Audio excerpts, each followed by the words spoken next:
नमस्कार दोस्तों।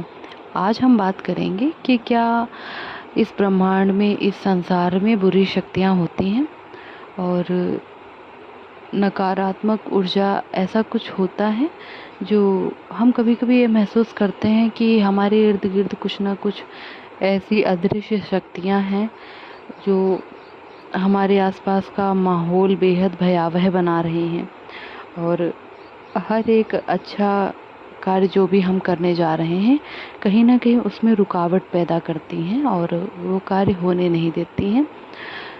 और हम यह भी महसूस करते हैं कि कुछ शक्तियाँ ऐसी होती हैं जो हर समय हमारा नुकसान करती रहती हैं या फिर कहीं न कहीं हमें बीमार कर देती हैं। या फिर हमारे घर की ऐसी स्थिति हो जाती है जो आए दिन क्लेश या लड़ाई झगड़े होते रहते हैं। तो क्या ये सत्य है कि कुछ शक्तियाँ ऐसी होती हैं जो हमारा हित करती रहती हैं संसार में रह कर के?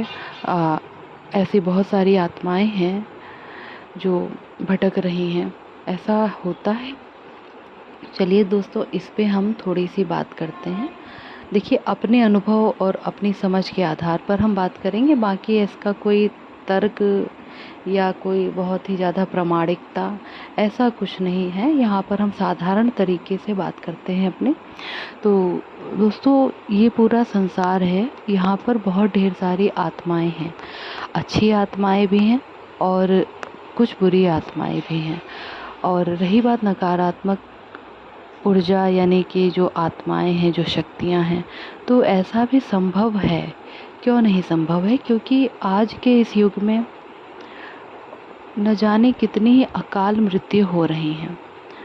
और कोरोना काल के समय हमने तो ये प्रत्यक्ष ही देखा है कि बच्चे, बुजुर्ग, जवान, ऐसी आत्माओं ने शरीर छोड़ा है। पूरे पूरे परिवार में किसी किसी ने, मतलब जिनकी आयु शेष रह गई लेकिन फिर भी किसी कारणवश उनका शरीर छूट गया। तो उन आत्माओं का जीवन जो है अधबीच में ही रह गया है।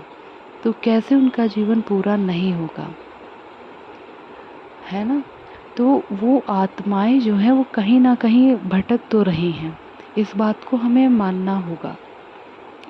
और आए दिन एक्सीडेंट हो रहे हैं या ऐसी कोई आत्माएं हैं जो शरीर छोड़ कर जा रही हैं। तो उन्हें जब शरीर नहीं मिलता है तो वो आत्माएं बहुत तड़प रही हैं और परेशान हैं। क्यों वो तड़प रही हैं और क्यों परेशान हैं? क्योंकि उनके भीतर बहुत ज़्यादा अधूरी इच्छाएं जो हैं वो रह गई हैं।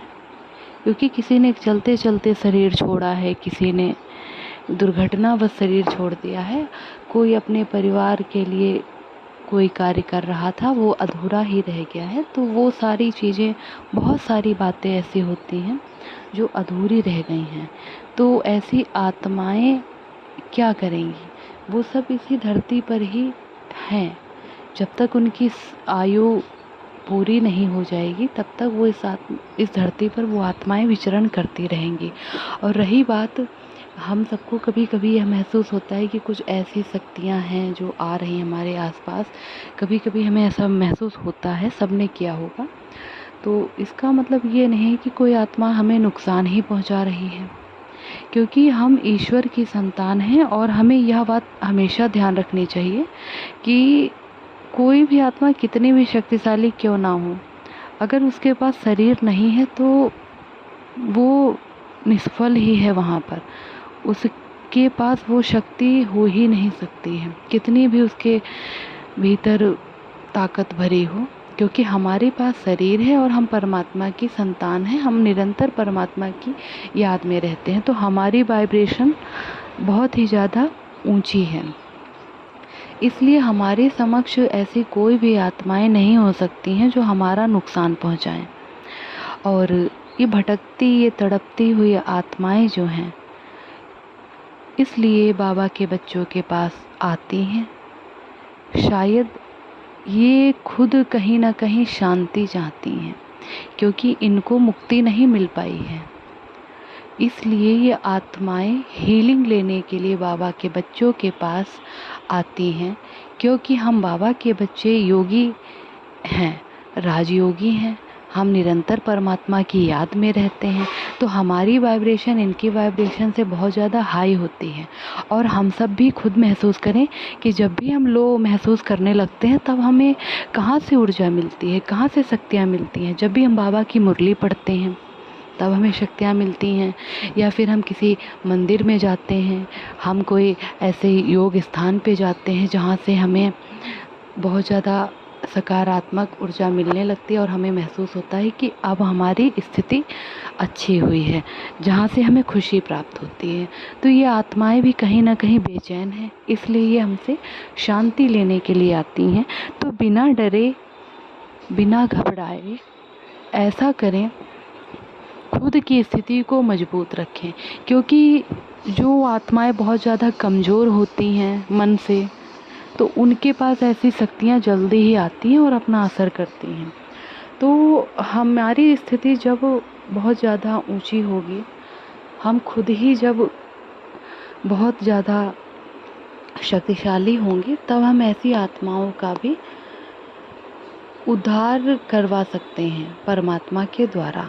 हम ध्यान में रोज़ बैठें और शाम के वक्त या फिर अमृत वेला में, या फिर ऐसा कोई समय हम निकाल लें, रोज़ 21 दिन के लिए भट्टी करें, या फिर हम 3 दिन की भट्टी, 5 दिन की भट्टी, जिसको जैसी सुविधा हो सेम उसी जगह पर बैठकर हम करें, ताकि इन भटकती हुई आत्माओं को भी हम शांति प्रदान करवा सकें परमात्मा के द्वारा। हम ध्यान में जब बैठें तो बाबा से यह बात कहें कि बाबा इन सारी भटकती हुई आत्माओं का उद्धार कीजिए और इन्हें परम शांति प्रदान कीजिए, और ऐसे ही सकाश ले करके परमपिता से इन आत्माओं को दीजिए, जिससे कि ये अपूर्ण इच्छा वाली आत्माएं जो रह गई हैं, इन्हें भी सुकून प्राप्त हो। और ये भी कहीं ना कहीं शरीर तो नहीं है इनके पास, लेकिन आत्मा अजर अमर है। जब बाबा का ज्ञान हम इन आत्माओं को भी देंगे तो ये आत्माएं भी उस परमात्मा के रास्ते पर चलेंगी, और जिसे परमात्मा की रास्ता मिल गई तो फिर उनकी भटकन तो दूर हो ही जाएगी। और फिर इनका शरीर छोटा है, इनके भीतर जो भी ग्लानि भरी हुई है, ये सारी बातें इन्हें समझ में आएंगी कहीं ना कहीं, और परमात्मा स्वयं ही इन आत्माओं को संरक्षण प्रदान करेगा। बाबा से हम यही प्रार्थना करें कि बाबा इन आत्माओं का उद्धार कीजिए, इन आत्माओं को शांति प्रदान कीजिए। अब हम सोचेंगे क्या हमारे कह देने से इन्हें शांति प्राप्त हो जाएगी? तो सोचिए दोस्तों, जब भी कोई आत्मा शरीर त्यागती है, हम चाहें जब भी स्कूलों में पढ़ते थे तब भी हमें अगर पता चलता था कि कोई भी टीचर के यहाँ कोई भी आत्मा ने शरीर छोड़ा है, तो हमें क्या कराया जाता था? 2 मिनट का कम से कम मौन रखवाया जाता था। वह मौन क्या था, याद है? या फिर किसी कार्यालय जहाँ पे भी हम काम करते हैं, वहाँ पर कोई हमारे कलीग्स हैं, उनके घर में ऐसी कोई विपत्ति आ गई, किसी आत्मा ने शरीर छोड़ा, तब हम सब 2 मिनट का मौन रखते हैं। या फिर देश में ऐसी कोई स्थितियाँ आ गई तो फिर हम 2 मिनट का मौन रखते हैं। क्यों रखते हैं मौन? क्योंकि हम मौन रख के वो जो आत्मा जिसने शरीर छोड़ा है उसको शक्ति प्रदान करते हैं, क्योंकि उसके पास शरीर नहीं है तो आत्मा बहुत ज़्यादा तड़प रही है, वो परेशान है। तो हम सब जब मौन होते हैं तो यही तो प्रार्थना हम सब ने की थी कि इन भटकती हुई आत्मा को शांति प्रदान कीजिए। हे ईश्वर, ये आत्मा जहाँ भी गई है इसको शांत कीजिएगा। हम सब इकट्ठे हो करके एक स्थान पर 2 मिनट का मौन रखते थे और उस आत्मा को वाइब्रेशन यानी शुभ कामना, शुभ भावना भेजते थे, याद है? इसी तरीके से हम सभी आत्माएं संगठित रूप से बैठ करके शाम को 6 बजे या जैसा भी समय आप सबको उचित लगे, कोई भी समय बैठ जाएं और परमात्मा से याद करें कि परमात्मा, अभी तक तो मैं अपने लिए सब कुछ मांगती आई हूँ और भी बहुत सारी बातों के लिए मैंने आपसे प्रार्थना की है, लेकिन हे परमात्मा, जो आत्माएं इस संसार में नहीं होते हुए भी हैं, भटक रही हैं, तड़प रही हैं। तो हे परमात्मा, इनका आप उद्धार कीजिए, इन्हें परम शक्ति, परम शांति प्रदान कीजिए, क्योंकि ये सामर्थ्य केवल आपके भीतर ही है। क्योंकि हम सब इंसान हैं, हमारे भीतर वो सामर्थ्य नहीं है। और हमें यह पता है कि कोई दिव्य ऊर्जा, कोई शक्ति निरंतर इस ब्रह्मांड में है, जो सबके हित के लिए कार्य कर रही है, जिसे हम परमात्मा कहते हैं, हम प्राण ऊर्जा कहते हैं। ठीक है, तो इस तरीके से हम प्रार्थना करेंगे परमात्मा से। तो और रही बात, ये जो नकारात्मक शक्तियाँ हैं, ये कहीं ना कहीं हमसे जुड़ने का प्रयास करती हैं, ये अपनी अपूर्ण इच्छाओं को बताने का प्रयास करती हैं। आपने खुद ही देखा होगा कि अब कई बार हमारे जो पितृ लोग होते हैं तो हमारे ही सपनों में आते हैं, और हम इसका कारण नहीं समझ पाते हैं, और हम यह कभी कभी सोचते हैं कि हमने निरंतर इनके लिए संकल्प चलाए, इसलिए ये आत्मा मेरे सपने में आई।